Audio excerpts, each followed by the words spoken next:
அனைவருக்கும் வணக்கம். Gold medalist இந்திய கைஷ் வழங்கும் கற்க கசடர நிகழ்ச்சிக்கு தங்களை வரவேற்பதில் பெருமகிழ்ச்சி அடைகின்றேன். सबको सादर प्रणाम. गोल्ड मेडलिस्ट हिंदी गाइड प्रस्तुति कर्क कसडर कार्यक्रम पर आप सबका हार्दिक स्वागत है. हम आजकल तमिलनाडु के शहीदों के बारे में जानकारी प्राप्त कर रही हैं. आज एपिसोड नंबर 3. ये वो महिला है जिसने नारी सुधार के लिए, नारी उन्नति के लिए, नारियों के उत्थान के लिए, नारियों की दासता के खिलाफ लड़ी थी और प्रथम महिला डॉक्टर बनी थी तमिलनाडु का. इस महान आत्मा के बारे में हम आज जानकारी प्राप्त करने वाले हैं. आपका नाम है डॉक्टर मुत्तुलक्ष्मी रेड्डी. डॉक्टर मुत्तुलक्ष्मी रेड्डी. ये पाठ संख्या 117 है और एपिसोड संख्या 3 है.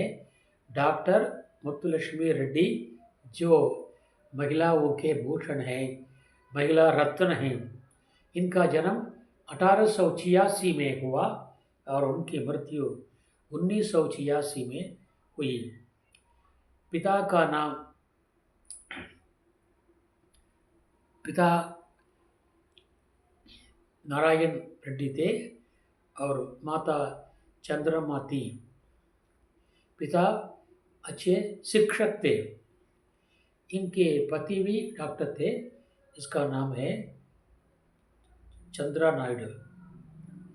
चंद्रा नायडू ये भी डॉक्टर थे.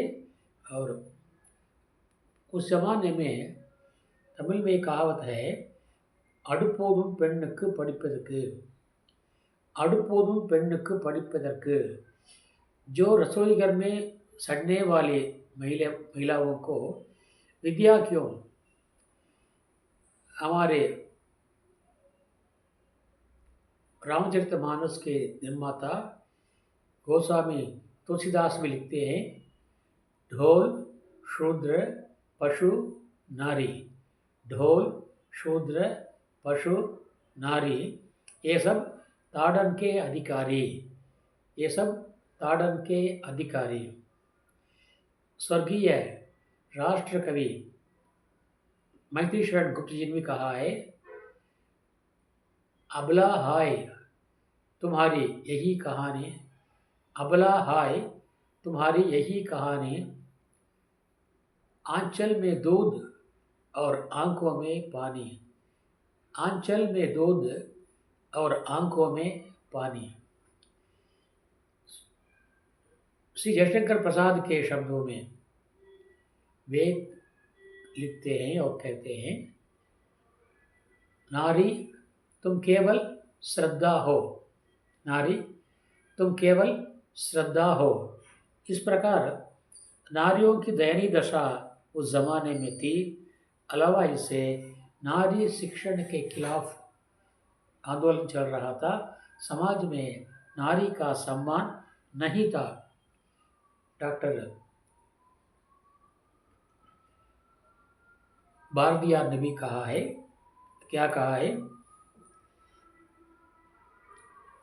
பெண்ணுரிமை மதிப்பார்த்தம் வீட்டில் செல்வம் பெருகுதல் போல். பெண்ணுரிமை மதிப்பார்த்தம் வீட்டில் செல்வம் பெருகுதல் போल वलंदन वलंदन वलंदनवे. उनके काव्य है पांचाली शपथ में, शपथ उसमें भी लिखते हैं. और साथ ही साथ ये भी लिखते हैं, நிமிர்ந்த நடையும் நேர்கொண்ட பார்வையும் நிலத்தில் யாருக்கும் அடிபணியா நெஞ்சமும் உள்ளதால் செம்மை மாதர் திருந்துவர் நலாம் என்று பாடுகிறார் भारदियार. इस प्रकार सभी कवियों ने नारी उत्थान के लिए आवाज़ उठाई थी. ये नारी होते हुए भी मैं पढ़ूंगी. नारी शिक्षा के विरोध करने वाले आप लोगों के मुकाबले में मैं पढ़ूंगी और डॉक्टर बनूंगी. इस प्रकार वे डॉक्टर बने। वे ही तमिलनाडु के प्रथम महिला डॉक्टर थीं। ये उनकी खासियत है। उस समय देवदासी प्रथा चालू थी। उस समय देवदासी प्रथा आपको मालूम है, जो उत्तर भारत में दक्षिण वो क्या कैसा था मुझे पता नहीं, लेकिन दक्षिण भारत में ये प्रथा चालू थी। नारी मजबूरन कुछ इन्हें के लोगों की नर्तकी और दासी बना दी गई थी। इसलिए वो उसको क्या कहते हैं, देवदासी प्रथा। उस देवदासी प्रथा का उन्मूलन किया था डॉक्टर मुत्तलक्ष्मी रेड्डी ने। साथ साथ बाल विवाह का भी उन्मूलन किया था। उस समय 40 साल के बुढ़ों को 8 साल की बच्ची का विवाह किया जाता था। ये बाल विवाह था। वो 45 साल में शायद उसका पति मर जाता तो इसकी उम्र 12 साल की होती। 12 साल की उम्र में ही वो लड़की विधवा हो जाती और लोगों के तिरस्कार का कारण बनती, तिरस्कार की वस्तु बनती। ये प्रथा जो है वो उत्तर भारत में बहुत प्रचलित है। आजकल भी शायद ऐसा होगा, मेरा ख्याल है। ऐसा नहीं हो तो भगवान कृपा से बढ़िया है, लेकिन हो तो उनका भी उन्मूलन करना चाहिए। इसी बाल विवाह से प्रेरित होकर हिंदी के प्रोड्यूसर और एक्टर स्वर्गीय श्री राज कपूर ने एक फिल्म बनाया था। उस फिल्म का नाम था प्रेम रोग। उसी में खास करके बाल विवाह प्रथा का खंडन किया था। पूरी कथा, पूरी पटकथा बाल विवाह के खंडन पर आधारित है। इस प्रकार सभी लोगों ने बाल विवाह और देवदासी प्रथा के खिलाफ लड़ा था। उनमें से अग्रणी हैं डॉक्टर मुत्तुलक्ष्मी रेड्डी।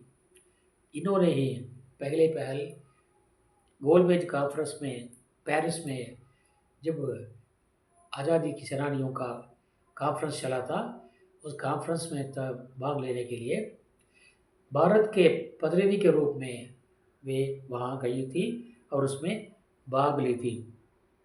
और अलावा इसके गांधी जी के साथ मिलकर उन्होंने आंदोलन भी किया था। स्त्री शिक्षा, समशिक्षा, समता, नारी सम्मान, बाल विवाह के का खंडन, देवदासी प्रथा का खंडन, इन सब के लिए आंदोलन चलाने वाली पहली डॉक्टर थी श्रीमती मुत्तुलक्ष्मी रेड्डी। सन 1826 में इनकी 1926 में इनके प्रयत्न से बाल स्वास्थ्य केंद्र नामक एक बहुत बड़ा अस्पताल खोला गया। वो आज भी चालू है। इसके नाम से बहुत सारे विद्यालय खोले गए हैं। इनकी मृत्यु 21 जुलाई 1966 को हुई थी। ये एमएलए भी रही तमिलनाडु सभा के, तमिलनाडु संसद तमिलनाडु विधानसभा के सदस्य भी रही। गांधी जब कैद हुए तो उनसे प्रभावित होकर उनके विरोध में उन्होंने अपनी एमएलए पदवी से इस्तीफा दे दिया। उसके बाद कांग्रेस के सभी आंदोलन में भाग लेती रही और अंत में उन्होंने अपना शरीर छोड़ दिया। ये एक देश के लिए एक शहीद है। पहले डॉक्टर और बालकों की सेवा के लिए, बालकों की उन्नति के लिए, महिलाओं की उन्नति के लिए, महिलाओं के लिए पूरा हक, धार्मिक हक दिलवाने के लिए वे अंधविश्वासों के खिलाफ आजीवन लड़ती रही। ऐसी माननीय महिला, देशभक्त महिला है स्वर्गीय डॉक्टर मुत्तुलक्ष्मी रेड्डी। और इनका नाम जब तक अस्पताल रहेगा भारत में तब तक इनका नाम याद किया जाएगा। और नारी उत्थान, आज आजकल नारियां सभी क्षेत्र में आगे बढ़ रही हैं। राजनीति में, शासन में, हर जगह पर पुरुषों के मुकाबले में नारियां आगे बढ़ रही हैं। ये इनकी सेवा का फल है, ये इनके आंदोलन का फल है। और ऐसे जयशंकर प्रसाद, महेशरण गुप्त और सुब्रमण्य भारती ऐसे कवियों की सेवा का, कवियों की भावनाओं का फल है। आज नारियां सभी क्षेत्र में आगे बढ़ रही हैं। यहाँ तक कि फौज में भी नारियां हैं, खेल प्रतियोगिता में नारियां हैं, और हवाई जहाज के पायलट में नारियां हैं। और हर जगह नारियां नारियां नारियां हैं। कारखाने में नारियां हैं, दफ्तर में नारियां हैं, स्कूल पाठशाला में नारियां हैं, और कॉलेज में भी नारियां हैं, हर जगह। इसलिए भारती ने कहा था, பெண்ணுருவே பேசுவார்த்தம் இல்லத்தில் செல்வம் பெருகுதல் போல்। इस प्रकार। और हमारे तमिल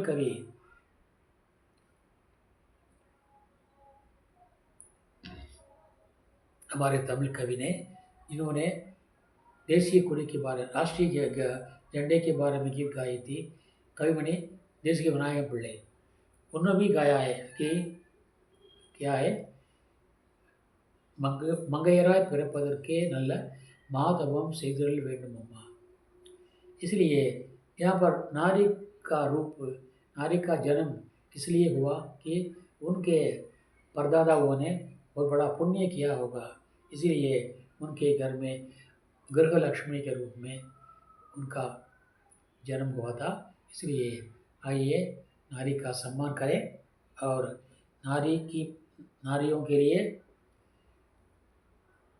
वास्तविक आज़ादी और हक दिलाने के लिए इन महिला ने, डॉक्टर मुत्तुलक्ष्मी रेड्डी ने जो सेवा की थी, वो सेवा का फल आज भी चालू है।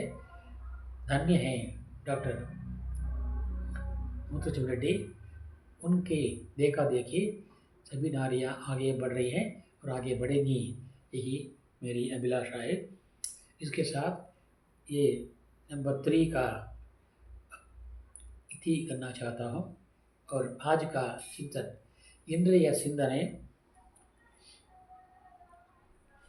சிக்கல்களுக்கு தீர்வு காணுவது இவ்வாறு। समस्याओं का हल किस प्रकार हो, समस्याओं का हल किस प्रकार हो, சிக்கல்களுக்கு தீர்வு காண்பது எப்படி। सो इसके लिए क्या उत्तर है, क्या उत्तर हो सकता है, क्या है, ध्यान से लगातार चिंतन करते रहना, चिंतन करते रहना, दीर्घ चिंतन और महानों की सलाह, तीव्र प्रयत्न। दीर्घ चिंतन, हमें दीर्घ चिंतन करनी चाहिए, और जो पढ़े लिखे अनुभवी महान हैं उनकी सलाह हमें लेनी चाहिए। साथ साथ हमें तीव्र प्रयत्न भी करना चाहिए। इन तीनों के द्वारा हमारी समस्याओं का हल निकल सकता है। डॉक्टर APJ अब्दुल कलाम ने कहा था, முயற்சி எடு, முடியாவிட்டால் பயிற்சி எடு, முயற்சி எடு, முடியாவிட்டால் பயிற்சி எடு।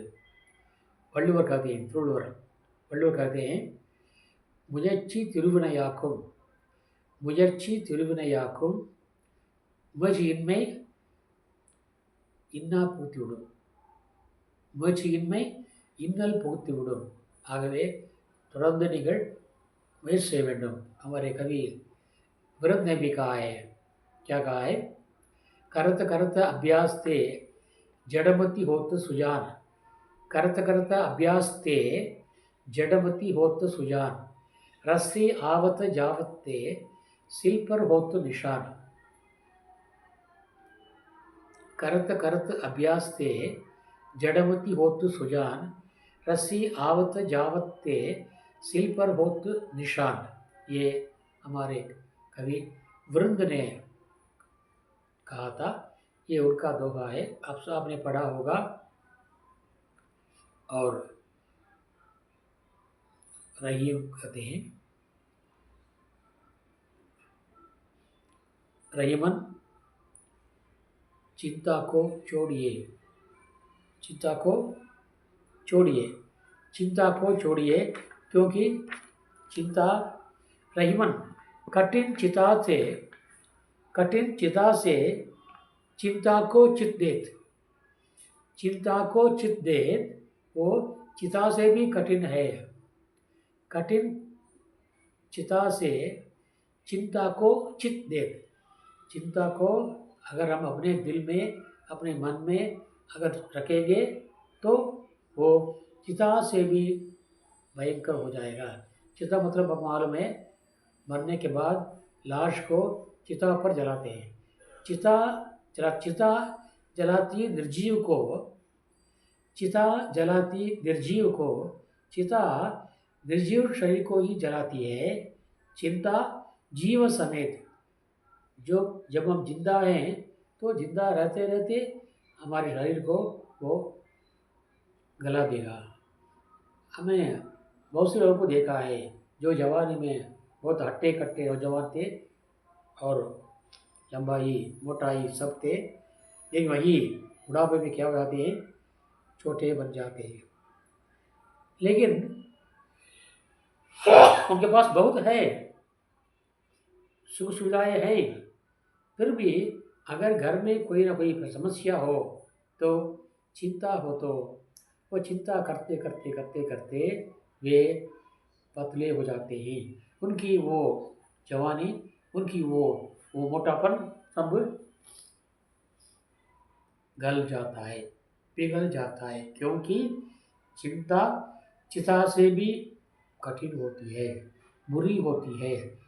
चिता प्राणहीन शव को जलाती है, लेकिन चिंता प्राण रहते हुए भी जीव को गला देती है। इसलिए रहीम कहते हैं, चिता दगती निर्जीव को, चिंता जीव समेत। इसलिए किसी भी हालत में, அதாவது உயிரற்ற பொருளைத்தான் சிதை எரிக்கும். இறந்த பிறகு அந்த சடலத்தை எரிப்பார்கள் அல்லவா, உடலை உயிர் போகிற பிறகுதான் அந்த உடம்பைத்தான் எரிப்பார்கள் சிதையில். ஆனால் கவலை இருக்கிறதே, அது நம்ம உடம்பு உயிர் இருக்கும் பொழுதே நம் உடலை எரித்து விடும். ஆகவே கவலைக்கு நாம் இடம் தரக்கூடாது, கவலையை எடுத்து நிற்க வேண்டும்.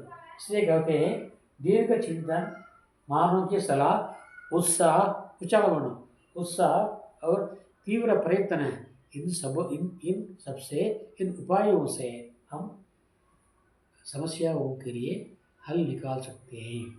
விடாமுயற்சி, நீண்ட சிந்தனை, மகான்களுடைய ஆலோசனை, மேலும் உற்சாகம் மற்றும் கடுமையான பயிற்சி, முயற்சி இவைகள் இருந்தால் நாம் கண்டிப்பாக நம்முடைய பிரச்சனைகளுக்கு தீர்வு காணலாம், சிக்கல்களுக்கு தீர்வு காணலாம். இதுவே இன்றைய चिंतन. आज की चिंता में मैं इसी को आपको देखते हुए मैं आज का भाषण समाप्त करना चाहता हूँ. जिन्होंने अभी तक सब्सक्राइब नहीं किया है, कृपया सब्सक्राइब कर लें और अपने दोस्तों में बांटें. और भी बहुत सारे अच्छी बातें आप लोगों को सुनाने वाला हूँ. और ये महानों की जो श्रृंखला और भी बढ़ेगी, कल भी बढ़ेगी और परसों बढ़ेगी, बढ़ती रहेगी. इसी के साथ मैं आज का भाषण समाप्त करना चाहता हूँ. कल एक नए महान शहीदों का चरित्र लेकर आपके सामने उपस्थित होगा.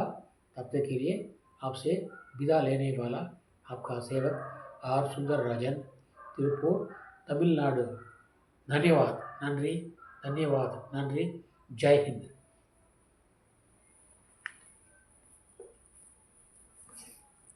और आज हमारे लौह पुरुष वल्लभ भाई पटेल जी का जन्मदिन है। इस जन्मदिन के अवसर पर हम उस महापुरुष की याद करेंगे और उनकी उनके पद चिन्हों पर हम चलेंगे।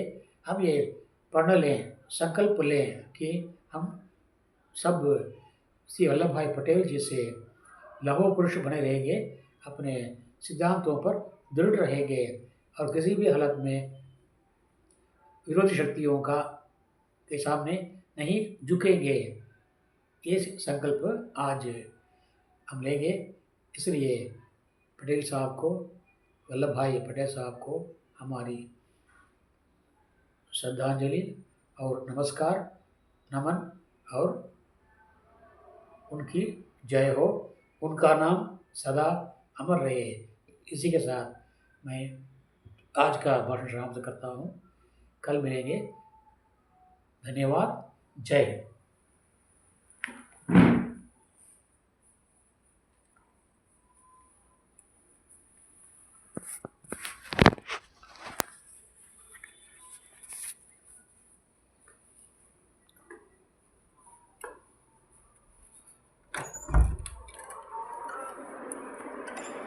நான் வரதுங்க.